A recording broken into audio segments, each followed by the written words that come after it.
Desperate for help, Bibi Zahra says it would be better to die than face this humiliation.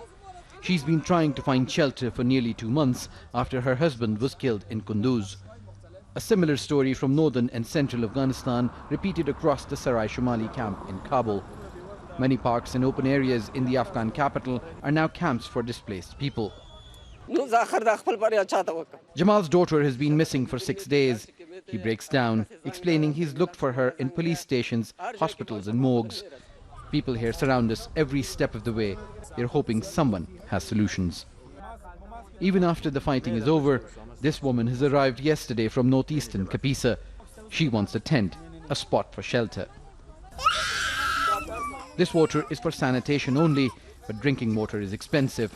And when you're thirsty, quality of water isn't a priority. The tank is filled every few days for an estimated 6,000 people here. If aid agencies or philanthropists don't come, people must pitch in to buy the water. Beside the washing and drinking is the makeshift clinic. The open-air single-bed operation is run by volunteers.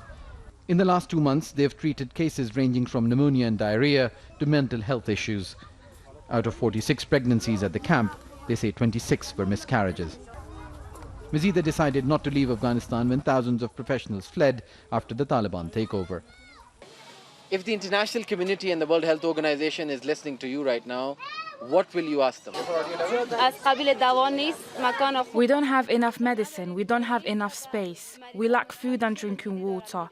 I want to tell them that at least 10 mothers gave birth here in this camp. I want the whole world to help our people. Aid workers estimate 5.5 million people across Afghanistan have been displaced. A large population of adults is going hungry so they can feed their children. The Taliban have been in battle for the last 2 decades, but their biggest challenge yet might be fighting hunger. Give them 2,000 breads for 6,000 people. Okay. Everyone used to get half a piece of bread, but today they don't have the money to buy it. Afghanistan faces multi-dimensional crises. People have been displaced by conflict, drought, floods and natural disasters. And the Taliban government says it cannot help because Western powers do not recognize the current government and have frozen assets.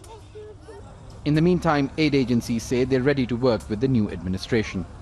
Part of our responsibility is to not only address these immediate life-saving interventions, but is to try to work with the interim government to try to find solutions that work ultimately for the Afghan people. The interim minister for refugees told Al Jazeera about plans to rehabilitate people, create jobs and help restart their lives. But it will be a tricky interaction with donors such as the UN because Khalilur Rahman Haqqani and others in this government have been sanctioned by the United Nations.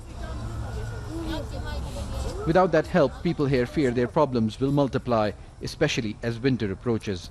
Now that the fighting is over in Kunduz, why are you not going home? We eat plain bread at night and in the morning. What can I do? If someone helps me, I'll go back. If I find enough money to pay the transportation, I'll go back, even if I don't have a house. And that involuntary return of the displaced can only happen if and when help arrives. Osama bin Javaid, Al Jazeera, Kabul.